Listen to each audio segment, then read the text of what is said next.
Buenas tardes, amados hermanos. Les saludo en el amor del Señor.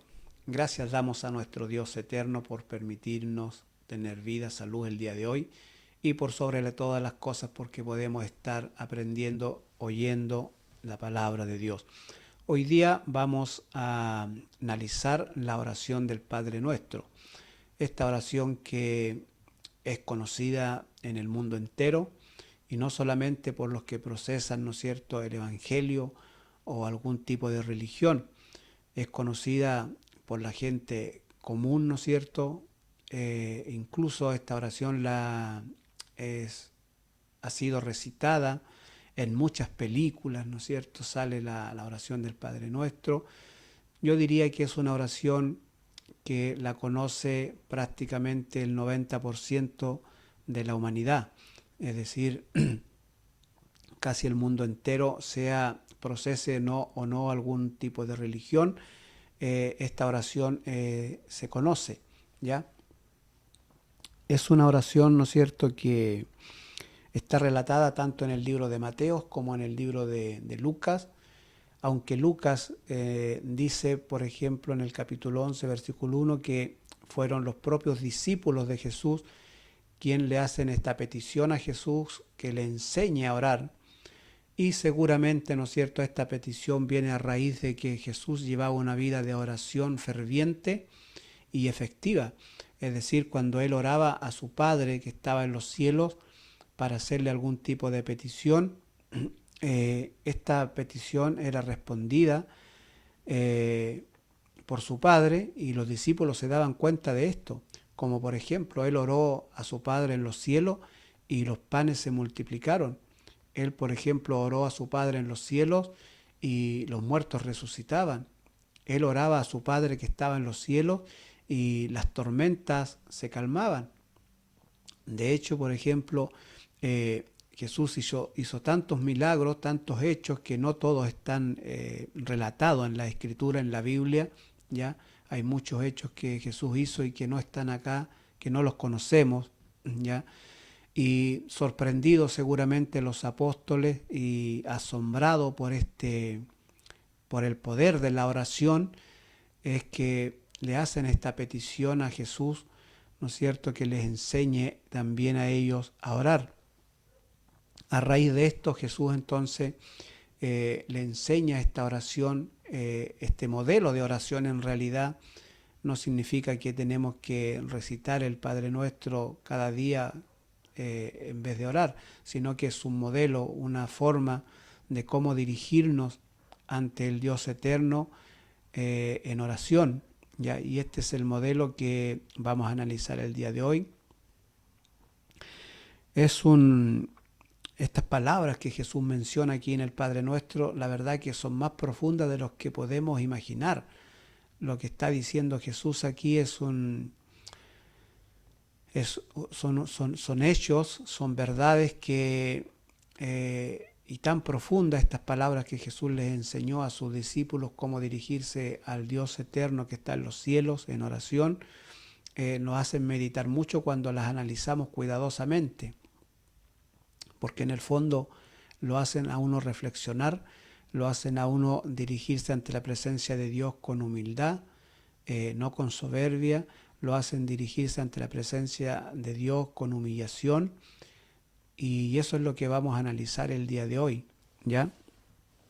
En este caso voy a analizarlo desde el punto de vista del Evangelio de Mateo, que está en el capítulo 6, versículo 9.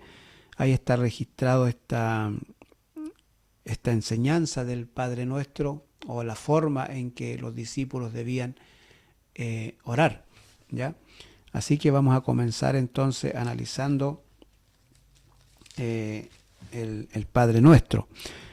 Antes de comenzar a hacer este análisis, debemos entender que cuando Jesús le enseña esta oración del Padre Nuestro a los discípulos, tenemos que ubicarlos en el entorno en que Jesús estaba enseñando esto, ubicarlo en el entorno cultural, religioso de esa época, ¿ya? Para poder también entender los dichos que Jesús menciona aquí en el Padre Nuestro, ¿ya? Entonces, en ese tiempo eh, el padre, un padre judío en este caso, ya era una persona muy respetada por sus hijos, eh, muy valorada por los hijos también, ya. Los hijos dependían de los padres en todo sentido, en todo ámbito de la vida, ya. Y eso es lo que tenemos que entender en la cultura que estaba en ese momento donde Jesús enseña estas palabras. También la parte religiosa. Por ejemplo, nosotros leyendo la Escritura nos damos cuenta, ¿no es cierto?, que Jesús enseñando con respecto a la oración dice que no oren como los hipócritas, ¿ya? Que lo hacen de pie, lo hacen en voz alta, ¿no es cierto?, para hacerse visto delante de los hombres.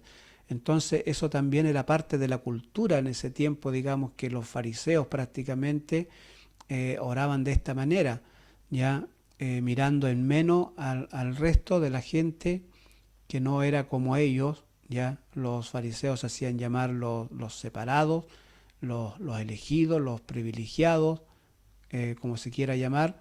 Ellos se hacían llamar así y también lo creían, se sentían de esa manera, se sentían más privilegiados que el resto con respecto a Dios, ¿ya? Se sentían más cerca de Dios que el resto de los judíos más pobres de la ciudad, ¿ya? Entonces bajo esa cultura, bajo esos parámetros, Jesús enseña esta oración y por eso vamos a explicarlo y lo vamos a entender un poco mejor. Jesús comienza diciéndole a los discípulos, vosotros pues oraréis así. De esta forma ustedes van a orar, ¿ya? Dice, Padre nuestro que estás en los cielos, santificado sea tu nombre. Es lo primero que Jesús le enseña a los discípulos, cómo tienen que dirigirse en oración. Lo primero que tienen que hacer es dirigirse ante Dios no como Dios, sino que como Padre. Es lo primero que le enseña. Diríjanse a Dios como Padre nuestro. Eso llama la atención de que lo hace en una forma plural. No lo hace individual, ¿ya? Sino que abarca todo el resto, dice Padre nuestro, ¿ya? Y no Padre mío, ¿no es cierto?, haciéndolo en forma individual, sino que plural. De esta manera entonces se comienza el Padre Nuestro. ¿Y qué significa o qué quiso enseñar Jesús al decir Padre Nuestro? ¿Ya? Primero, lo que Él quiere enseñar, ¿no es cierto?, es que debemos acercarnos a Dios en oración, reconociéndolo como un Padre, como alguien cercano, es decir, no lejano. Si lo hacemos en forma religiosa, ¿no es cierto?, dirigiéndolo como al Dios del universo, como al Dios todopoderoso, que Él es, ¿ya? O como de una forma religiosa, como lo hacen muchas religiones, ¿no es cierto?, mirando a Dios de esa manera, ¿ya? Pero Él lo hace que lo sintamos más cercanos, sino como alguien amoroso, como un padre, en este caso, como un padre judío. Él está tratando de que los discípulos vean a Dios, al Dios eterno, como su Padre, como lo veían ellos en la parte terrenal, en ese tiempo, donde un padre estaba, ¿no es cierto?, por sobre los hijos, era una autoridad mayor de la casa, era un ser que estaba encargado de sustentar a sus hijos, era un ser que estaba encargado del bienestar de sus hijos, era un ser que estaba, ¿no es cierto?, protegiendo a sus hijos, era un ser que le daba el sustento a sus hijos, ¿ya? Era un ser que velaba por los hijos. De esa manera Jesús le está diciendo que oren, es decir, vean a Dios como su Padre, un ser que los cuida, un ser que está protegiéndolo, un ser que le da el sustento, un ser que le da la vestimenta, un ser que vela por ustedes, un ser que los protege. Eso es lo que Jesús le está diciendo, es decir, haciendo que Dios, o diciéndoles que Dios, el Dios eterno, el Todopoderoso, estaba más cerca de lo que ellos imaginaban. Estaba tan cerca como lo está un padre de sus hijos. ¿Ya? Es lo primero que Jesús les enseña. Entonces, cuando oremos a la presencia de Dios, no lo sintamos como tan lejano, como un ser que nos ve, ¿no es cierto?, como personas insignificantes, sino que tenemos que verlo como un padre ve a sus hijos. Es la primera enseñanza que Jesús le enseña a los discípulos. La otra razón por qué le dice Padre Nuestro,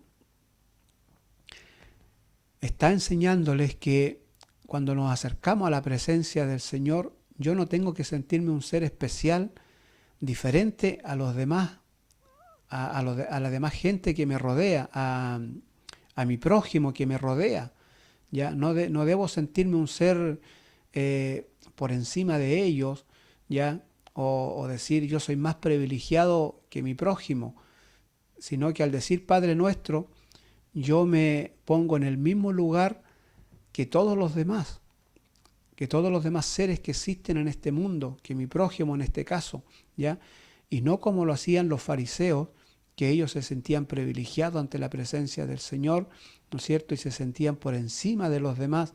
Pero Jesús, al enseñar el Padre Nuestro, nos deja esta reflexión. Es decir, no digamos Padre mío, digamos Padre Nuestro, reconociendo yo que no soy el único y que estoy en igualdad de condiciones que mi vecino, que mi prójimo, que mi pariente, que aquel ser, ¿no es cierto?, que anda por la calle común y corriente, ¿ya? Y que no soy superior a nadie. Entonces, el primer cuidado, que cuando nos dirigimos a la presencia del Señor tengamos cuidado cómo me dirijo. ¿Me dirijo en una forma egoísta como lo hacían los fariseos?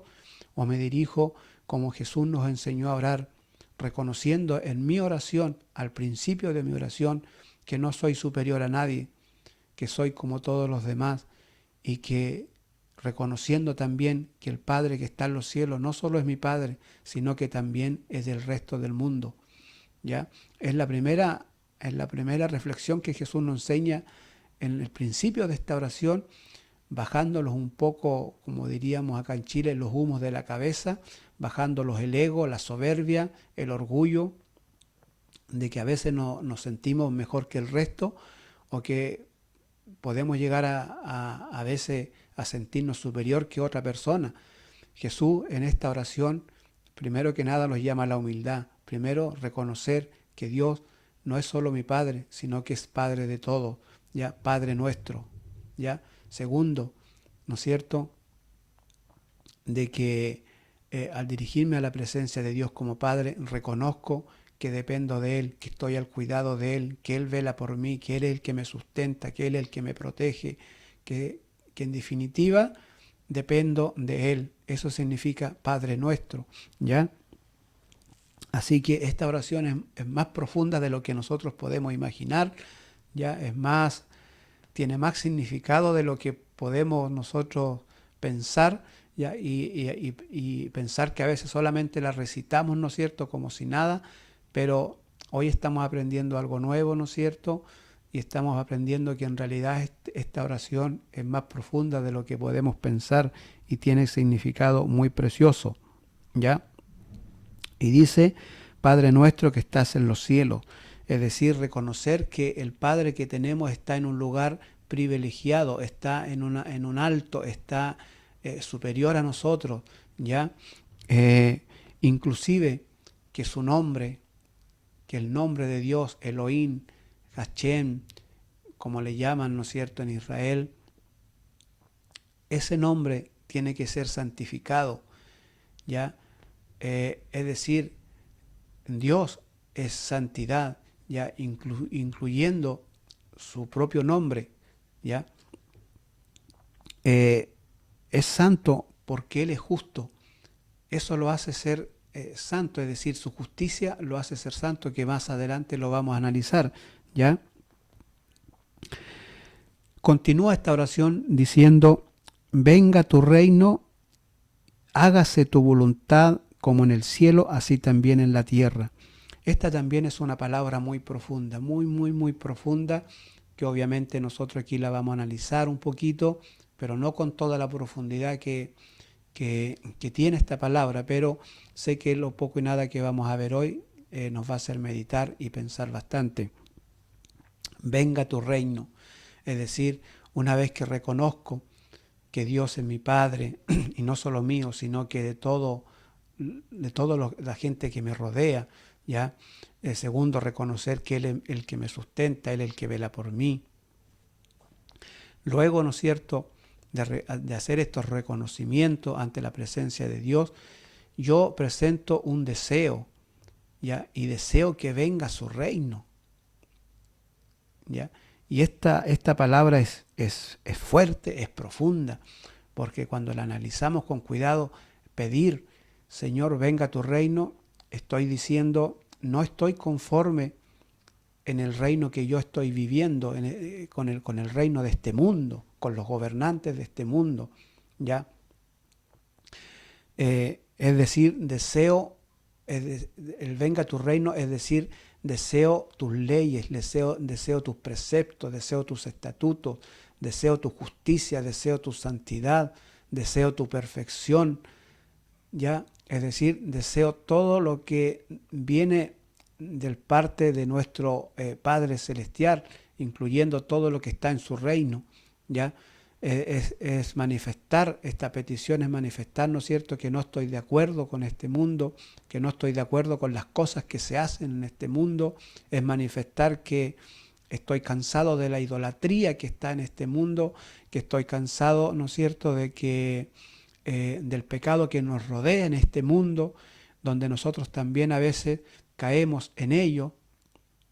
Es manifestar, el decir venga tu reino, es manifestar el deseo de escapar de todas las cosas malas que existen en este mundo y entrar a un reino de santidad, de perfección, de justicia, ¿ya? Por eso la palabra venga tu reino tiene un significado más profundo de lo que nosotros podemos imaginarnos, ¿ya?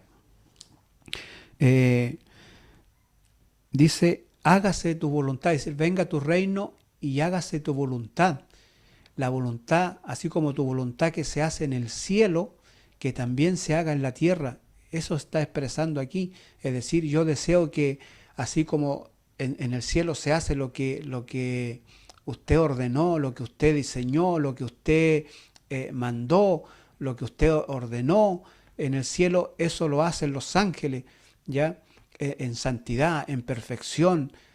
Arriba en el cielo no hay maldad, no hay pecado, no hay orgullo, no hay envidia, no hay celos, nada de estas cosas que nosotros conocemos en el mundo. Arriba hay santidad y uno dice que lo que se hace en el cielo se haga también en la tierra. Está expresando ese deseo aquí, ¿ya? Porque vivimos en un mundo, ¿no es cierto?, lleno de paganismo, lleno de pecado, lleno de maldad. ¿Ya? Y entonces al expresar este deseo, venga tu reino y hágase tu voluntad como se hace en el cielo, que también se haga aquí en la tierra. ¿Ya? La pregunta que me hice cuando comencé a analizar este versículo es si nosotros estamos realmente deseando que venga el reino de Dios. Si realmente estamos expresando con nuestros no solamente con nuestras palabras, sino que con nuestros sellos estamos expresando el deseo que venga el reino de Dios y se establezca en este mundo y Él lo gobierne con santidad, con perfección, con justicia. Es la primera pregunta que me hice, ¿ya? ¿Por qué? Porque me di cuenta que estamos rodeados de paganismo, como por ejemplo, ya estamos a meses de que se acerque, ¿no es cierto?, un nuevo año. ¿Y qué vamos a celebrar? Vamos a celebrar una Navidad, vamos a celebrar un Año Nuevo, una fiesta pagana, donde inclusive evangélicos son arrastrados por este paganismo, comprando, vistiendo arbolito, comprando una infinidad de cosas para adornar la casa, para una fiesta completamente pagana. Y a veces me pregunto cuando veo estas cosas, y me imagino que no estamos deseando el reino de Dios que se establezca. No estamos deseando que las leyes de Dios vengan y se hagan presentes en este mundo, ¿ya? que sean las leyes de Dios y los preceptos, los estatutos de Dios que gobiernen la humanidad. Me da la impresión a veces que no estamos, con los hechos, no estamos demostrando que deseamos que venga su reino. ¿Ya? Entonces esta palabra venga su reino es una palabra muy profunda y para meditarla. Estuve pensando en esto mucho porque, por ejemplo, me di cuenta que cada día de la semana estamos adorando a uno de los dioses griegos que después lo adoptaron los romanos y que hoy están presentes en nuestros días, como por ejemplo, comenzando del día lunes en adelante, ya el lunes, donde se adora a la luna, ya los nombres de los días fueron nombrados así, digamos, por los romanos, pero en el fondo lo que ellos le pusieron son los nombres de los dioses, en este caso de los astros. El día lunes comienzan adorando la luna, el día martes al planeta Marte, el miércoles a Mercurio, el jueves a Júpiter, el viernes a Venus, el sábado a Saturno y el día domingo que los católicos lo cambiaron por el sábado, que Dios había puesto el sábado como día de descanso, como día de reposo para la humanidad.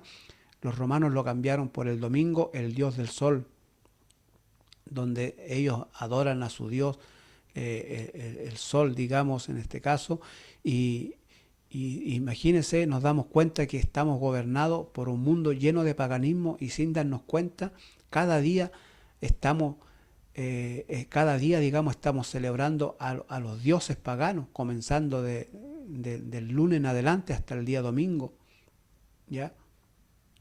Entonces, ¿cómo no debiéramos nosotros desear en nuestra oración y presentarle a Dios esta petición, que venga tu reino y se haga tu voluntad, como se hace en el cielo, que también se haga aquí en la tierra? ¿Ya? Pero queda esta inquietud, queda este pensamiento en la cabeza de uno cuando uno ve la actitud, ¿no es cierto?, de muchos de nosotros, y realmente con nuestros hechos estamos manifestando el deseo de que venga el reino de Dios, si en realidad estamos celebrando cada fiesta pagana. Incluso hay evangélicos que celebran hasta el día de Pedro y Pablo, ¿ya? Imagínense, cuando en el fondo le cambiaron solamente los nombres, ¿ya?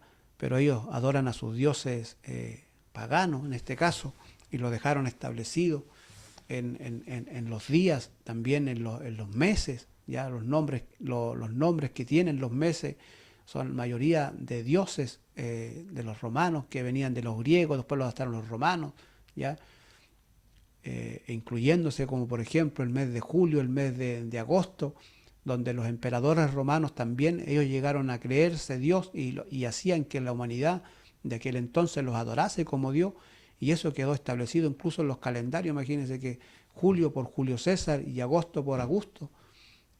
Y entonces estamos rodeados, nos metieron el paganismo a la fuerza, sin darnos cuenta.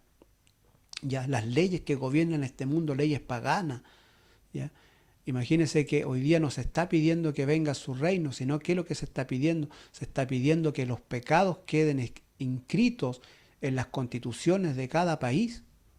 A ese extremo está llegando la humanidad, que los pecados queden como leyes, es decir, que podamos pecar libremente, incluyendo matando niños, ¿no es cierto?, la homosexualidad, el lesbianismo y una infinidad de pecados más, ¿ya? Eso es lo que se está pidiendo, pero no se está pidiendo que venga el reino de Dios y que Él gobierne con justicia, que gobierne con amor, que gobierne con paz, que gobierne, ¿no es cierto?, con equidad. Eso debiéramos estar pidiendo, pero se están pidiendo otras cosas, ¿ya? Entonces la oración del Padre Nuestro nos deja mucho más que una manera de recitarlo. Las palabras que dijo Jesús son más profundas de lo que podemos imaginar, y cuando oramos el Padre Nuestro debiéramos reflexionar en esto. Cuando lo oramos en la iglesia, ¿no es cierto?, o en cualquier lugar, debiéramos pensar lo que estamos diciendo, ¿ya? Venga tu reino y hágase tu voluntad, como se hace en el cielo, así también en la tierra. Luego, continúa el Padre Nuestro y dice, el pan nuestro de cada día, dánoslo hoy. Es decir, no te olvides de mi sustento diario. No te olvides que yo dependo de ti. Eso es pedir el pan a Dios. No te olvides que yo dependo de ti. No te olvides que si tú no me sustentas, yo me muero. No te olvides que si tú no estás a mi lado, yo no soy nada. Es una forma de adorar, de alabar, más que una petición de pedirle al Padre Nuestro. Es un reconocimiento a Dios de que yo dependo de Él. ¿Ya? El pan nuestro de cada día, dánoslo hoy. También es para meditar, ya es para reconocer ante Dios que realmente yo dependo de Él, tal como lo dijo Jesús a Satanás. Ya no solo de pan va a vivir el hombre, sino yo vivo de toda palabra que proviene de la palabra de Dios. Ya continúa Jesús enseñándole el Padre Nuestro y dice, perdona nuestras deudas, así como también nosotros perdonamos a nuestros deudores. ¿Ya? También esta palabra es muy profunda. ¿Ya? Todo ser humano necesita, cuando comete algún error, algún pecado, alguna falta, como usted quiera llamarle, toda persona tiene la necesidad de sentirse perdonado. Cuando la persona reflexiona, cuando la persona dice me equivoqué, hice esto lo hice incorrectamente, esto no debería haberlo hecho, y necesita es el sentirse perdonado, ¿ya? El sentirse que realmente se equivocó, pero que los demás le van a perdonar. Todos tenemos esa necesidad de sentirnos perdonados, ¿ya? Pero así como yo tengo esa necesidad de sentirme perdonado, debo pensar también que las personas que a mí me ofenden también tienen esa necesidad de sentirse perdonado por mí o por a quienes le hayan ofendido, ¿ya? Entonces, cuando yo voy a la presencia del Señor y le pido al Señor, perdona mi falta, perdona mis pecados, antes de hacer eso, debo pensar que yo también debo perdonar a otros que me ofendieron, ¿ya? Y de esta manera dirigirme ante la presencia del Señor, de manera que la oración del Padre Nuestro es un acto de reflexión cuando yo estoy orando, es un acto de humillación, es un acto de reconocerme que necesito de Dios, pero que también hay otras personas que necesitan de mí y que yo debo actuar de la misma manera que Dios actúa conmigo, de las mismas necesidades que yo necesito que Dios haga conmigo. Hay otras personas que también tienen esas necesidades que yo haga con ellos, ¿ya? Entonces esta palabra, perdona mi falta o perdona mis deudas, como está escrito aquí, como nosotros perdonamos a nuestros deudores. ¿Se imagina usted la profundidad de esta palabra? Es decir, cuando voy ante la presencia del Señor a pedir perdón por mi falta, por mis errores, por mis pecados, ¿ya? Lo primero que debo pensar es si yo perdoné a otros que me ofendieron a mí, si yo hago lo mismo, lo mismo que estoy deseando que Dios haga conmigo, ¿ya? Entonces debemos pensar en eso. Y continúa enseñando Jesús sobre esta oración y le dice, no nos metas en tentación. En realidad lo que está diciendo aquí es, no permitas que yo caiga en tentación, porque Jesús no nos va a tentar, Dios no nos va a tentar para que pequemos de ninguna manera, ¿ya? Pero aquí hay una mala corrección, ¿no es cierto? Hay una mala traducción y dice, no nos metas en tentación, pero en realidad es, no permitas que yo caiga en tentación, no permitas que yo sea tentado, no permitas que mis concupiscencias, que mis propios pecados me engañen y yo caiga en pecado, ¿ya?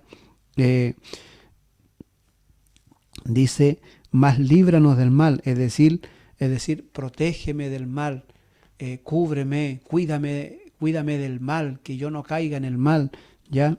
Esa es la petición que se está haciendo con humildad de corazón, decir, no permitas que yo vaya a caer en pecado o en maldad, ¿ya? Y hace un reconocimiento más, dice, porque tuyo es el reino, ¿ya? Es decir, el reino te pertenece, porque tú mandas en el reino, ¿ya?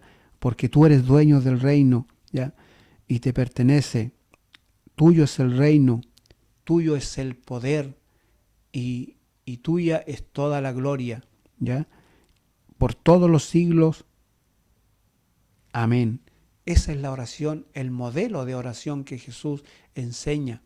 Pero al terminar este modelo de oración, Jesús en el versículo 14 y versículo 15 hace la siguiente recomendación y enseñanza y le dice, porque si perdonáis a los hombres sus ofensas, os perdonará también a vosotros vuestro Padre Celestial.